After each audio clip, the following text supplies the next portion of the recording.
राधे राधे दोस्तों। तो चलिए आज मैं आपको अपना डेली रूटीन शेयर करती हूँ। तो देखो भाई, सबसे पहले मैं सुबह 6 बजे उठती हूँ वैसे तो। एंड ये दोपहर की वीडियो है। 6 बजे उठने के बाद मैं अपने घर का सारा खाना पीना बनाती हूँ सबके लिए। एंड सारा घर का काम वगैरह फिनिश करती हूँ, जहाँ तक मुझे उसमें 11 12 कभी कभी 1 भी बज जाता है। बट आज मैंने सारा काम जल्दी जल्दी कंप्लीट कर लिया, तो मैं आज ऊपर आ चुकी थी 11 बजे के आसपास। और पूरे रूम को मैं कर रही थी क्लीन, क्योंकि ये रूम मैं बहुत दिनों के बाद क्लीन करती हूँ। देन मैंने फटाफट से बेडशीट वगैरह इसकी वॉश करने के लिए डाल दी और दूसरी बेडशीट वगैरह बिछाई फटाफट से। इधर इधर तेंगे तेंगे करते हुए मैंने पूरी बेडशीट बिछा ली। भाई इतना बड़ा चद्दर था, घुसाड़ दिया इधर उधर करके। फिर सारे तकिए के खोल वगैरह जो भी सूख चुके थे उनको चुटकी मार के मैंने एडजस्ट कर दिया, क्योंकि भाई बहुत टाइम लगा था मुझे सच में रूम क्लीन करने में। अगर मैंने पूरी वीडियो में दिखाया तो मेरी पूरी वीडियो खत्म हो जाएगी, लेकिन मेरी दांत खत्म नहीं होगी। उसके बाद हम लोग 2 3 बजे के आसपास मैं और मम्मी मिल बांट करके खाना खा लेते। वैसे तो भैया भी होते, बट आज भैया आए नहीं। एंड शाम को उठ करके मैं वही जो अपना खाना पीना खाती हूँ, मम्मी मुझे उठाती है, कभी फल फ्रूट कभी मोमोज।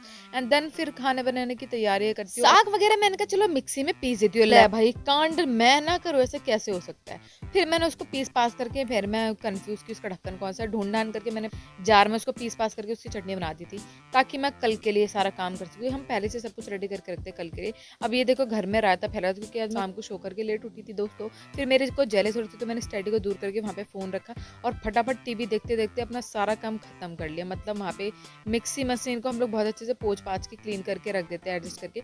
उसके बाद मैं इधर उधर का सारा काम जितने भी घर के अंदर फैले हुए थे रायते, उन सबको समेटने में लगी हुई थी, क्योंकि अब तो ठंडी जा रही है। तो धीरे धीरे करके हमारे जितने भी कपड़े थे वो सारे के सारे हट रहे हैं। मुझे समझ में आ रहा था पहनूं स्वेटर या नहीं पहनूं, बट मैंने पहन लिया क्योंकि मम्मी डांट रही थी। और बीच बीच में कभी ठंड लग रही है कभी गर्मी लग रही है, मौसम ही ऐसा है, तो मैं क्या करती हूँ, पूरा बेड शीट सब कुछ मैंने क्लीन कर दिया। देखा शाबाशी दे दी खुद को। अब बारी आ चुकी थी रोटी बनाने की भाई साहब, क्योंकि पापा को लगती बहुत तगड़ी वाली भूख। तो मैंने फटाफट से भैया रोटी वोटी बनाने के लिए आटा वाटा गूंद दिया। उसके बाद मैं रोटी बना करके आती पापा को खाना दे करके किंडर जॉय खाने की कोशिश करती हूँ, जो कि मुझसे खुल ही नहीं थी। सबसे पहले मैंने वो खोला कि देखते इसके अंदर क्या निकलेगा। भाई बहुत मुश्किल से कैंची से कटवट करने के बाद निकला इसमें सीटी। और फिर जब मैंने चॉकलेट निकाला भाई साहब, सबसे पहले पन्नी में से खा गई सारा, और उसके बाद इसके अंदर जो भी थी चीज़ें वो सारी खा गई। फिर काजल लेकर के आती है मम्मी के लिए ये चप्पल, जो कि भाई बहुत अच्छी है, क्योंकि मम्मी के पैर में ऑपरेशन हो, इसकी वजह से मम्मी को दिक्कत होती है। तो डॉक्टर ने ये चप्पल सजेस्ट किया मम्मी को। मैं पहन के वॉक करती हूँ पूरा। ऐसे ही काम करते करते पूरा रात के 9 बज जाते। फिर मेरी बहन मेरे लिए लेके आती है झालमुरी, सिंपल और सादा। बाकी का डेली रूटीन अगले व्लॉग में बताऊंगी। तब तक के लिए सब्सक्राइब करो चैनल को मेरे बकबक सुनने के लिए। बाय बाय दोस्तों।